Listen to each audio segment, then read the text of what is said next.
اور اس سے امن پر شدید منفی اثرات آئیں گے۔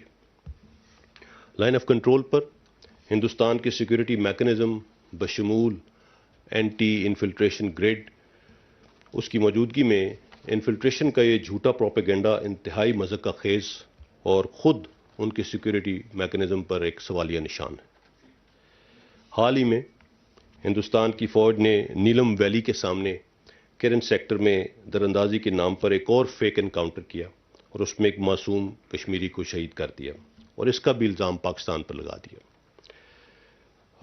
اس پرٹیکولر انسیڈنٹ میں جس شبیر نامی مبینہ دہشت گرد کی یونیفارم میں تصاویر ہندوستانی میڈیا چلاتا رہا ہے، وہ نہ صرف زندہ ہے بلکہ اس وقت بھی آزاد کشمیر کے علاقے شاردا میں اپنے گھر میں موجود ہے۔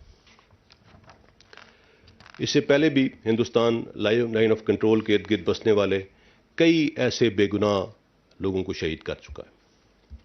حقیقت یہ ہے کہ ہندوستان کشمیر کی انڈیجنس فریڈم سٹرگل کو ہمیشہ ایکسٹرنلائز کرنے کی کوششوں میں سرگرم رہا ہے، لیکن اب نہ صرف ہندوستان بلکہ خاص طور پر مقبوضہ کشمیر کی مستند سیاسی قیادت اور دنیا بھر سے آوازیں اٹھ رہی ہیں کہ بھارتی فوج دہشت گردی کے نام پر بے گناہ معصوم کشمیریوں کو نشانہ بنا رہی ہے اور ان کی آزادی کی کمپلیٹلی لیجٹمیٹ اور انڈیجنس فریڈم سٹرگل کو ناجائز طور پر مسخ کرنے کے در پہ۔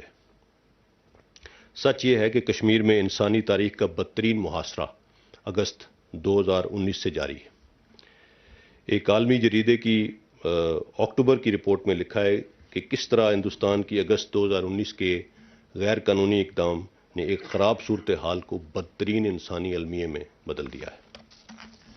اس حوالے سے 17 سے 19 دسمبر کو سرائیوو میں منعقد ہونے والے رسل ٹرائیبیونل آن کشمیر کی فائنڈنگز چشم کشا ہیں۔ اس ٹرائیبیونل میں 15 بین الاقوامی ججز اور ان کے علاوہ کئی بین الاقوامی ماہرین نے شرکت کی۔ اس ٹرائیبیونل نے